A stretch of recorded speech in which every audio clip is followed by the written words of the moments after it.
parents demanded I give my golden child brother the $37,000 I saved for my business.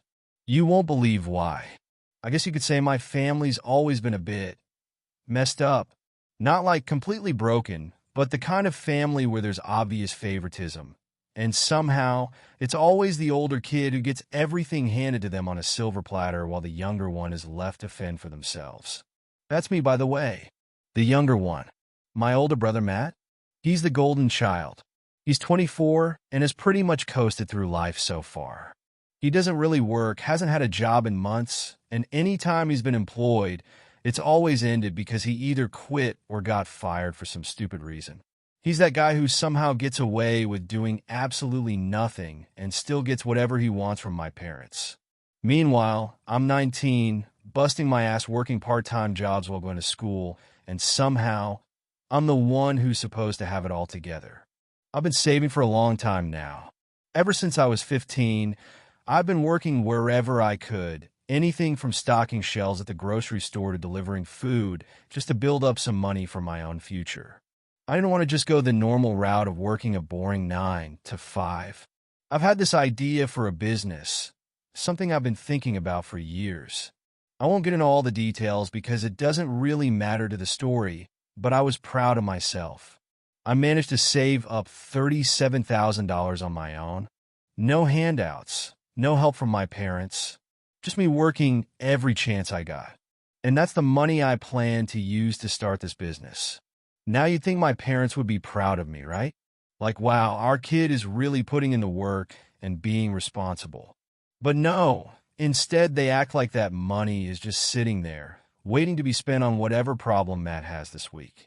So about a month ago, Matt decided he needed a new apartment. He's been living in this small place that's honestly fine for someone who doesn't have a job and isn't paying rent on time half the time. But no, apparently it wasn't good enough for him anymore. He found this fancy new apartment in one of the nicest parts of town. And of course, he didn't have the money for the deposit. Shocker. Now, when I first heard about it, I wasn't worried. It wasn't like I thought they were going to ask me to pay for it. I mean, why would they? Matt's a grown man, right? He can figure out how to make things work on his own. But then one night, my parents sat me down. I knew something was up because they never sit me down for anything unless they're about to throw some heavy stuff my way. I thought maybe they were going to tell me they were proud of me for all the saving I'd done. Or maybe they wanted to talk about how my business idea was going. That would have been nice. But nah, they blindsided me. We need to talk about Matt. My mom started giving me that serious look she only pulls out when she's about to guilt trip someone.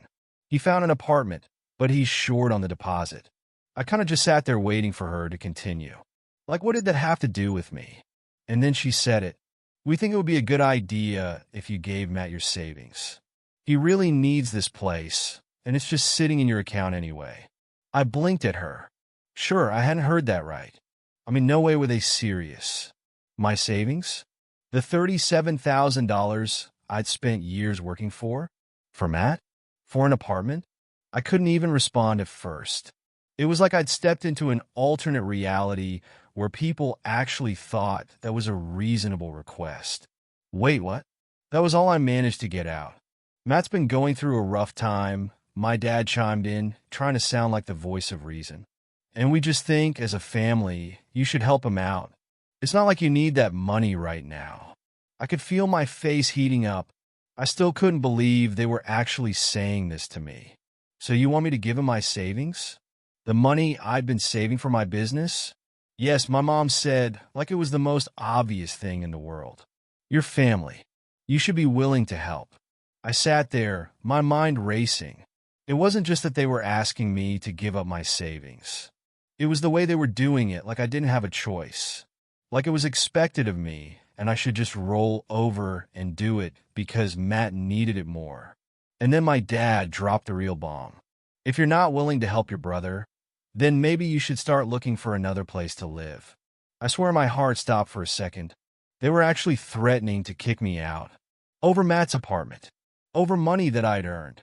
I was in shock, like how could they even think that was okay? I worked for every cent of that $37,000. I had plans. I wasn't just sitting on it for fun. It was supposed to be the start of my future, my way out of being dependent on anyone else. They must have noticed how quiet I was because my mom started up again, saying something about how family comes first and Matt would do the same for you. Spoiler alert, Matt has never done anything for me. Ever. He's never even offered to help out around the house, let alone financially. But somehow I'm supposed to just hand over my future for him?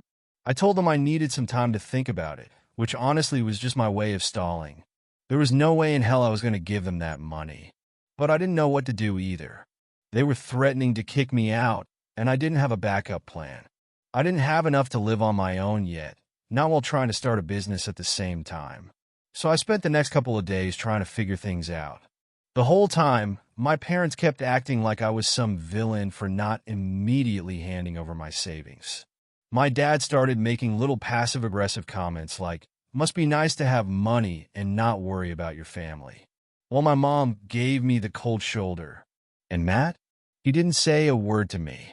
Probably didn't care as long as he got his apartment. After that night, things just kept getting worse. I had barely finished processing the whole, "Give us your $37,000 for Matt's apartment" thing. And now the pressure was on me constantly. It was like living in a pressure cooker that was about to blow up at any second. Every single day, my parents would find some way to bring it up. My mom would randomly start a conversation about how Matt was stressed and needed support, and how I should really think about stepping up for the family, like, how many ways can you guilt trip someone in one conversation?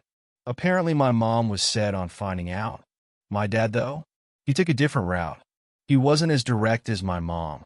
Instead, he'd throw these comments at me whenever we were in the same room. Stuff like, "You're lucky you don't have real responsibilities yet." Or, "Family sacrifices are what keep us strong." Yeah, okay, Dad. Real subtle. I don't know why they thought this would work. If anything, it just made me dig in even more. But it was getting harder to deal with. Every time I walked into the kitchen, I felt like I was being ambushed. They'd be sitting there waiting for me to say something like I'd magically changed my mind after hearing their guilt trips for the 100th time. But the real kicker was Matt himself.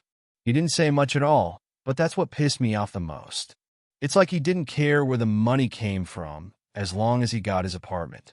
He'd just sit there in the living room, watching TV or scrolling through his phone, completely oblivious to the fact that I was being bombarded with this nonsense.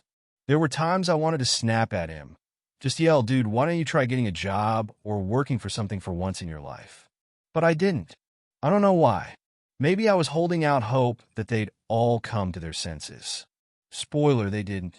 After a few days of this, I decided I needed some space. I didn't have the money to move out, thanks to saving for my business, not rent. But I could at least try to get away from the constant pressure for a bit. So I started staying late at school, using the library as an escape. It was better than being at home and having to deal with my parents and their never-ending campaign to squeeze my savings out of me. But even that didn't work for long. One afternoon, I came home late, thinking I'd avoided the daily guilt-tripping session. But as soon as I walked through the door, my mom was waiting for me in the kitchen. It was like she'd been preparing for this conversation all day. She didn't waste any time. "We need to talk," she said, standing there with her arms crossed like I was some rebellious teenager sneaking in past curfew. "About what?" I asked, knowing exactly what was coming, but hoping she'd at least surprise me with something else for once. "You know what this is about," she said, her voice tight with frustration. "Matt's apartment. He needs that money. We've been patient with you, but we can't wait forever." I could feel the heat rising in my face. I was trying so hard not to lose it, but man, was it tough. "Mom, I've told you a million times, I saved that money for my business. I'm not just going to give it away."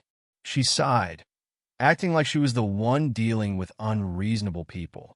"You're being selfish. You know that? Matt's struggling, and you have the means to help him. If you were in his shoes, we'd expect him to help you." That was the line that set me off. The idea that Matt would ever help me if the situation were reversed was just laughable. Matt wouldn't lift a finger for me, and you know it, I said, trying to keep my voice steady. He hasn't even asked me for the money. He's just sitting there, waiting for you to hand it to him on a silver platter. My mom's face tightened, like she didn't want to admit I was right, but deep down, she knew it. He's your brother, she said, her voice quieter now. Family helps each other. I shook my head. Family helps each other. But it goes both ways. I'm not here to bail him out every time he screws up. I've worked too hard for that money. At that point, my dad had joined the conversation, walking into the kitchen with this look on his face like he was about to give some grand speech that would solve everything. Your mom's right, he said, crossing his arms. This isn't just about money. It's about family.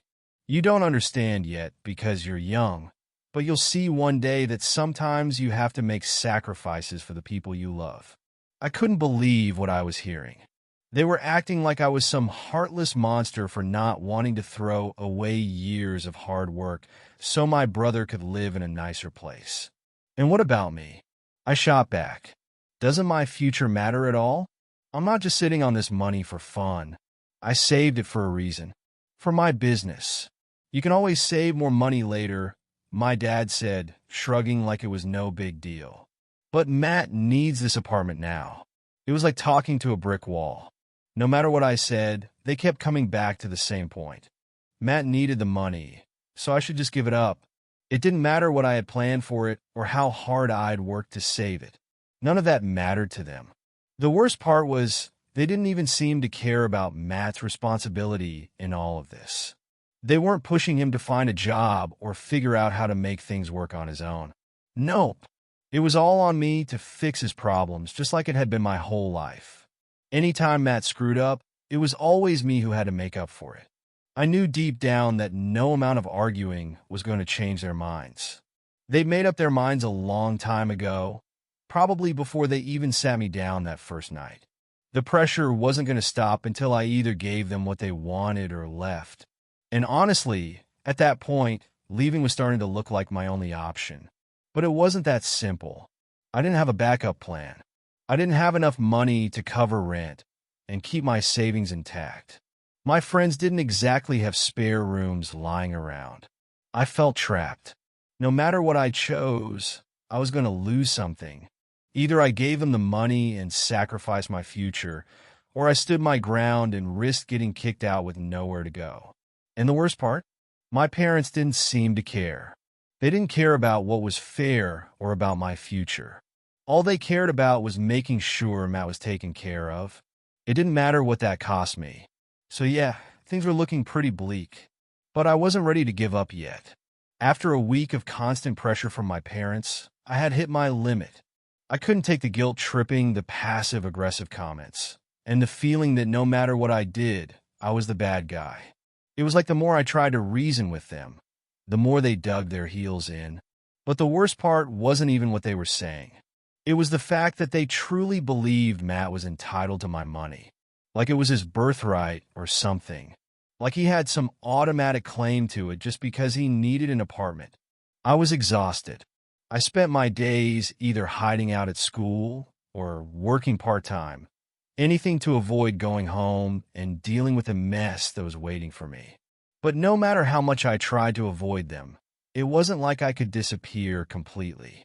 They always managed to corner me at some point, and the conversation would always loop back to the same thing, how I needed to step up for Matt.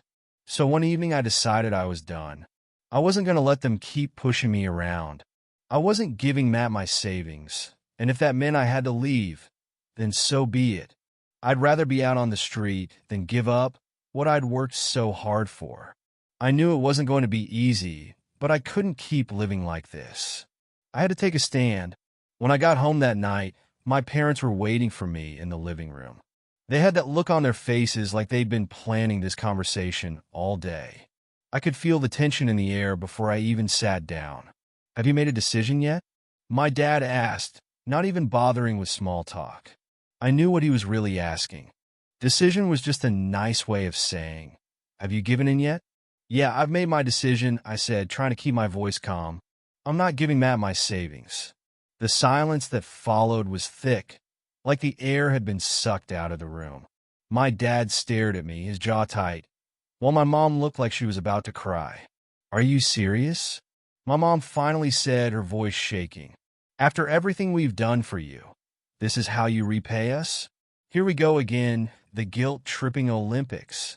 "Mom, I've told you 1,000 times, that money is for my business. I've been saving it for years. I'm not just going to hand it over because Matt doesn't feel like working." My dad leaned forward, his eyes narrowing. "It's not about Matt not working, it's about family. And right now, your brother needs help.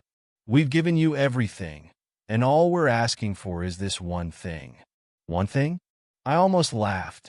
"You're asking me to give up everything I've saved. It's not a small favor.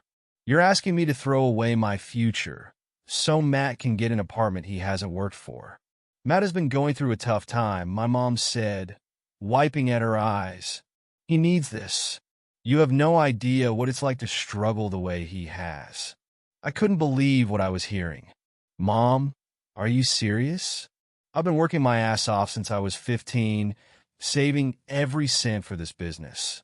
You're acting like I haven't been struggling too. We've helped you out plenty," my dad cut in. "We gave you a roof over your head. We supported you through school." "Supported me?" I snapped. "I've been paying for everything myself. You guys haven't given me a dime for school, and you know it." I could feel the anger building in my chest. I wasn't usually the type to yell or get worked up, but I was just so tired of this. Every time I tried to defend myself, they twisted it into something else, like I was the one being unreasonable. "Look, I'm not doing this," I said, standing up. "If you want to kick me out because I won't give Matt my savings, then fine, I'll leave, but I'm not going to give him a single cent." My mom let out this gasp, like I just announced I was disowning the family or something. "You'd really leave your family over money?" "No, Mom, you're the ones kicking me out," I shot back. "You're the ones making this all about money, not me." For a moment, I thought maybe they'd finally get it. Maybe they'd realize how messed up this whole situation was and back off. But no. My dad stood up, crossing his arms like he was trying to show me he was serious. "If you're not willing to help your brother," he said, "then you're not welcome in this house." There was the ultimatum. I felt a weird mix of anger and relief. Angry that they'd actually go through with this, but relieved that at least the waiting was over. Now I knew exactly where I stood. "Fine," I said, my voice flat. "I'll be out by the end of the week." My mom burst into tears, and my dad just stood there, looking like he'd won some kind of moral victory. Matt, of course, wasn't even home to witness any of this. Probably out with friends or doing whatever he did with his days. I turned and walked up to my room, my head spinning. I knew I was doing the right thing, but that didn't make it any less terrifying. I didn't have a solid plan, and I wasn't sure where I was going to go. But I wasn't about to let them bully me into giving up my savings. That money was my future, and I wasn't going to let them take it away from me just because Matt was too lazy to get his life together. The next few days were tense. My parents barely spoke to me, and when they did, it was just to throw more guilt my way. My mom would sit at the kitchen table, sniffling and wiping her eyes like I'd broken her heart. My dad would mutter under his breath about how ungrateful I was and how I was tearing the family apart. But I stayed firm. I quietly started packing my stuff, moving things to a friend's place bit by bit. I didn't want to make a big scene about it, but I knew I had to be ready for when the time came to leave. Part of me still hoped that maybe, just maybe, they'd come to their senses. Maybe they'd realize that what they were asking wasn't fair. But every day that passed, it became clearer that they weren't going to budge. They'd chosen Matt over me, and there was no changing their minds. The night before I was supposed to leave, my mom tried one last time to guilt me into staying. She came up to my room, her eyes red from crying, and sat down on the edge of my bed. "Please don't do this," she said softly. "You don't have to leave. We can work something out." I shook my head. "Mom, I'm not giving Matt my savings. That's the only way I'm staying, right? She didn't say anything for a long time, just sat there staring at the floor. Finally, she got up and walked out without another word, and that was it. The next day, I packed the last of my things and left. Leaving the house felt unreal, like I was stepping out of one life and into another. I had my backpack slung over one shoulder, my duffel bag in hand, and my heart pounding in my chest. My mom didn't say anything as I walked out. She was in the kitchen, just staring at the table. And my dad was nowhere to be seen. I guess that was their way of showing me they didn't care whether I stayed or left.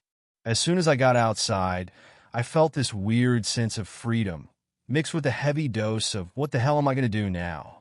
I hadn't really thought past leaving the house.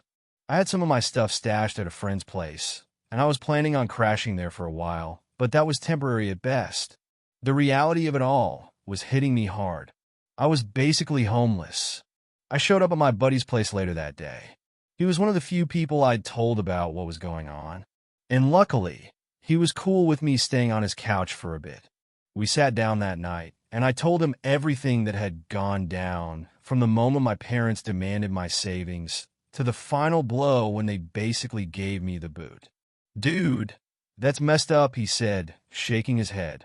"I don't even get why they'd expect you to hand over everything like that."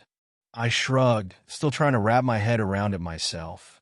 It's always been like that with Matt, man. He screws up, and somehow it becomes my problem to fix. This time, they just took it to a whole new level. We stayed up talking for hours, mostly about how I was going to handle things from here. He offered to let me stay as long as I needed, but I didn't want to overstay my welcome. I appreciated the offer, but I knew I couldn't live on his couch forever.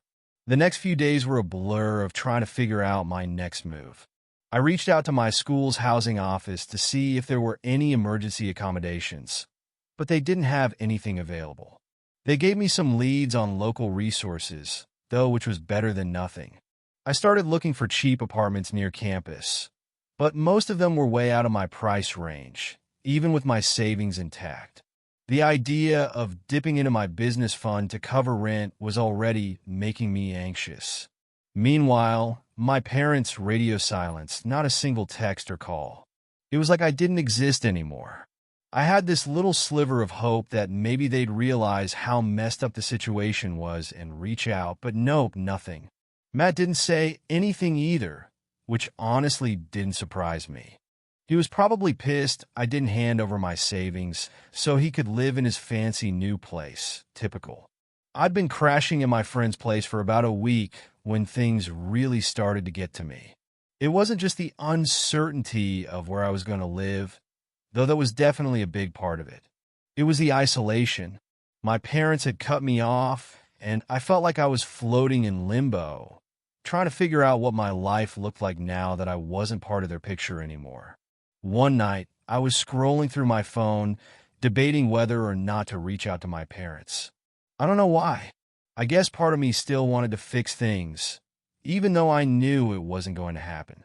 But before I could overthink it too much, I got a message from Matt. It was short and to the point. "Hope you're happy. You've ruined everything." I stared at the screen, feeling a mix of anger and disbelief. Ruined everything? How was this on me? He was the one who was trying to take my money, and I was the one who got kicked out for standing up for myself. But in Matt's mind, I was the villain. I didn't bother replying. There was no point. Anything I said would just turn into another fight, and I was done fighting with them. I tossed my phone on the couch and tried to focus on figuring out what to do next. The next day, I decided to meet with a lawyer. I've been putting it off because I didn't want to escalate things, but after that message from Matt, I wasn't taking any chances. I needed to make sure my savings were protected, and I wanted to know if there was anything else I should be doing to cover myself legally in case things got worse. The lawyer I met with was surprisingly chill. He listened to my story without interrupting and then gave me some solid advice. The good news was, legally, my parents couldn't touch my savings without my consent. The bad news was they might still try to find some loophole if they were desperate enough. He recommended that I keep all my financial documents secure and start keeping a paper trail of any interactions with my family, just in case. I walked out of that meeting feeling a little more confident. At least I had some legal protection, and now I had a plan in case my parents tried to pull anything shady. But at the same time, the whole thing felt heavier than ever. I wasn't just dealing with a family argument. I was dealing with the possibility that my own parents might try to screw me over legally. It was depressing, to say the least. Over the next couple of weeks, I focused on getting my life back on track. I found a part-time job that paid better than the one I had before, and I started saving every penny I could. I was determined not to touch my business fund unless I absolutely had to. I also kept looking for apartments, and eventually I got lucky. I found this tiny studio apartment a little further from campus, but it was cheap and just within my budget. I moved in at the end of the month. It wasn't much, a single room with a tiny kitchen and a bathroom that felt more like a closet, but it was mine. And after everything that had happened, that meant everything. For the first time in weeks, I felt like I had a little control over my life again. Still, things with my family were, well, non-existent. They hadn't tried to contact me again after Matt's message. No apologies, no attempts to patch things up. It was like I'd been erased from their lives. Part of me was hurt by that, but another part of me was relieved. I didn't have to deal with their drama anymore. I was free to focus on my own life, my own goals, without constantly worrying about being dragged into Matt's messes. But even with that freedom, there were still moments when it all felt overwhelming. I'd be lying if I said it didn't get to me sometimes. There were nights when I'd lie in bed, staring at the ceiling, wondering if I'd made the right choice, wondering if there was a way I could have handled things differently. But every time I thought about giving in, I reminded myself why I'd left in the first place. This was my life, my savings, my future. And no one, not even my family, was going to take that from me. Settling into my new apartment was a weird mix of relief and loneliness. On one hand, I finally had a place of my own, somewhere I didn't have to tiptoe around guilt-tripping parents or deal with Matt's entitled attitude. It was just me, my thoughts, and the small space that I could actually call mine. But on the other hand, it felt off. Like, yeah, I was free, but it wasn't the kind of freedom I thought I'd have at 19. The apartment was tiny, barely big enough for a bed, a desk, and a mini fridge. But it didn't really bother me. I'd made it work with way less before, and I had my savings still locked up safe, untouched. That was the most important thing. I knew I had a long road ahead of me, but at least I was the one in control now, not them. The first few weeks were all about adjusting. I threw myself into work and school, keeping my head down and focusing on what I needed to do. I even picked up a few extra shifts at my new job to make sure I had enough to cover rent and basic expenses without dipping into my business savings. It wasn't easy, but it felt good knowing that every penny I made went towards something that was mine. My business dream wasn't dead, not by a long shot. But no matter how much I tried to focus on the future, the past kept creeping back in. It was like this constant nagging feeling in the back of my mind. What if my parents reached out? What if they apologized? What if Matt actually grew up and realized how much of a jerk he'd been?